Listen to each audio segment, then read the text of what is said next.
Di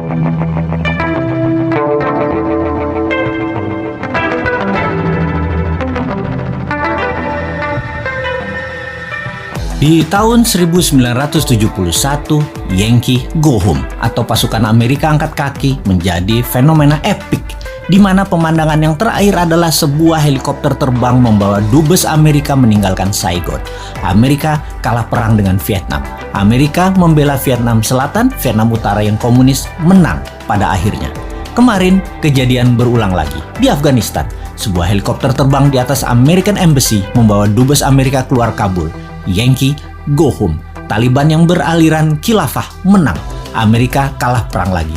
Setelah sejak tahun 1991 menguasai dalam tanda kutip Afghanistan. Taliban hanya dalam 10 hari pergerakan bisa menaklukkan Kabul. Taliban dengan kekuatan militernya menguasai Afghanistan. Terbayang masa kegelapan manusia dihadapi penduduk Afghanistan. Pemahaman garis ortodok agama dibawa ke pemerintahan bernegara Afghanistan baru di bawah Taliban. Siapa yang memberi go ahead terhadap Taliban? Siapa lagi kalau bukan Putinnya Rusia? Sejak Maret 2021 ini, Rusia dukung penuh Taliban. Dendam tahun 1991 ketika Uni Soviet ditendang sekutu Amerika menjadikan Rusia terus menarget Afghanistan. Sama deh, ketika Newman nanti jadi, Timor Leste tetap dilirik untuk memberi pelajaran ke Australia dan pastinya memberi pelajaran pada pemimpin bangsa yang bisa dikatakan lemah, tak bervisi dunia sebelum Newman yang melepaskan Timor Timur dan kalah dengan Australia. Juga tidak ada usahanya untuk mendapatkan Timor Timur kembali.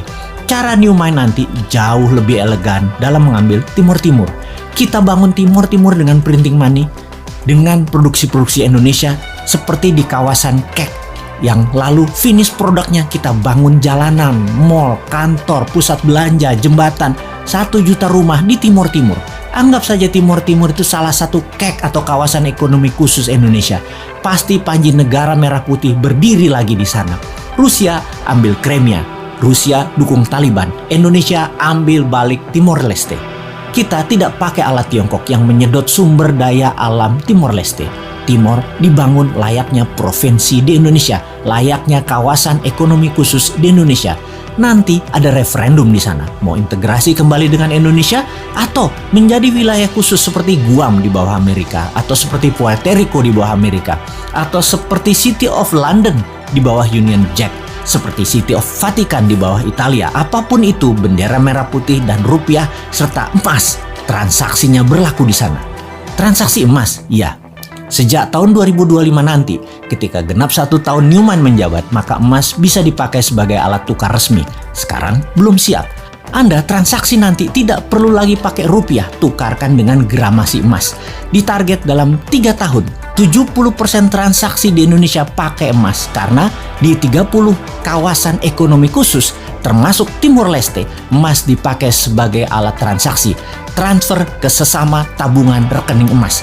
Dengan demikian, Indonesia negara pertama di dunia yang tidak ada inflasi, tidak ada kejatuhan nilai mata uang, karena emas bukan mata uang, emas alat barter, emas alat tukar. Jadi, waduh, jauh bener ya 2025.